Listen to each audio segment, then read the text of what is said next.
Randall Lane, who, of course, is at Forbes magazine, was actually subpoenaed to speak in front of a grand jury. And Caddy, I'll let you go through the details, but just setting people up. He was subpoenaed, actually, to talk to a grand jury about an investigation Cy Vance is obviously having against Donald Trump. Why don't you take us through some of the details of this breaking news story?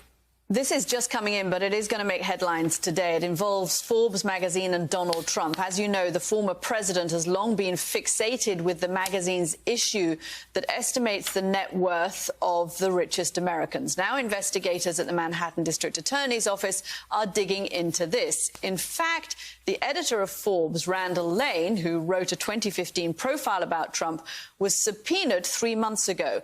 They fought that, but were ordered to appear before a grand jury yesterday. That grand jury is convened presumably to decide whether or not to indict Donald Trump. Prosecutors are interested in Trump's 2015 statements to the magazine that he was worth much more than its estimate of $4.5 billion, adding that he was worth much more than $10 billion. Trump said at the time, quote, "I look better if I'm worth $10 billion than if I'm worth $4 billion. More specifically, Trump told Randall Lane that a higher net worth number was, quote, good for financing.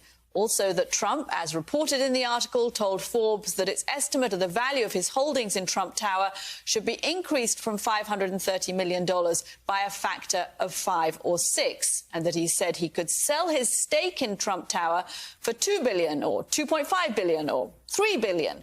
Trump also took Forbes on a tour of his triplex penthouse in Trump Tower, as reported in the article, and told the magazine the apartment was worth at least twice as much as the $100 million we pegged it at. Randall Lane and Forbes had been fighting the subpoena, claiming it set a dangerous precedent for journalists to be forced to testify for or against the subjects that they cover.